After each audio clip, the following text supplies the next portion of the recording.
In Module 4, we will cover an introduction to curl and accessing linked open data with a URI. Curl is a command line tool making it easier for you to see the web as data and not as presentation. So remember in Module 3, we talked about pages versus data. Curl is a way to opt into the data side of the web. It's a sort of web browser, but more specifically, it's a thing called a user agent. So it enables content negotiation, an essential technique for publishing and making accessible linked data. So a curl summary, curl again is a command line user agent. Given a URL, curl returns by default the body of an HTTP transaction. There are some really useful what are called switches. The I switch allows you to see the HTTP header. This is information about how the page is set up and your ability to navigate to other information from that page. The L switch makes curl follow HTTP redirection requests. So in the header, there may be hints at different redirections depending on your needs.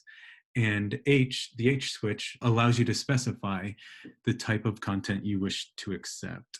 And so given a URI and the use of the L switch and the H switches, your switch, you're able to retrieve RDF directly from a linked data URI. Before I go any further, I want to just point out that there's a really useful summary of all of this at this link here provided on the screen.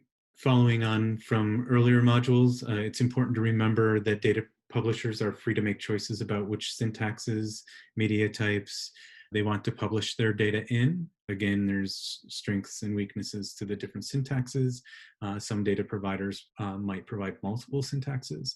And exercises at the end of this module will provide a strategy for determining which media types are available for a particular data set. Often we focus on RDF XML, but we can also accept application LD plus JSON, text N3, and text turtle.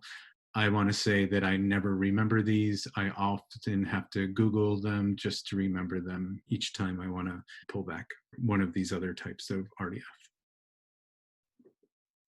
So if I open my command line tool, I can type in curl L switch H switch accept RDF XML and the URI from Mahershala Ali.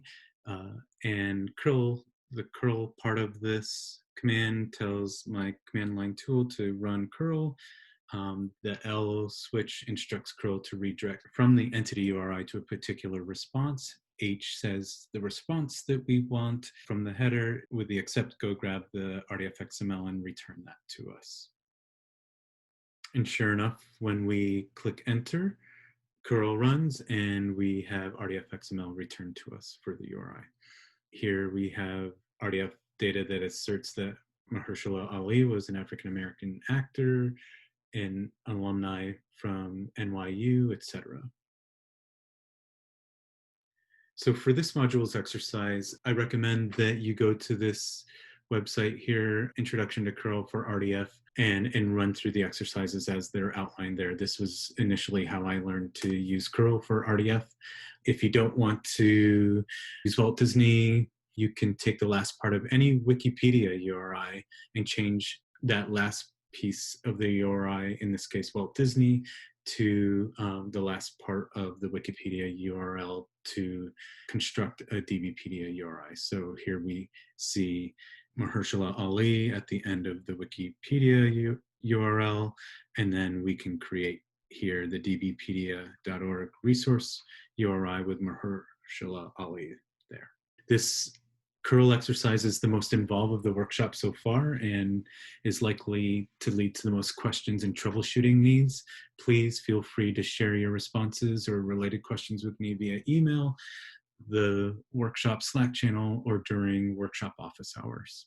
Good luck.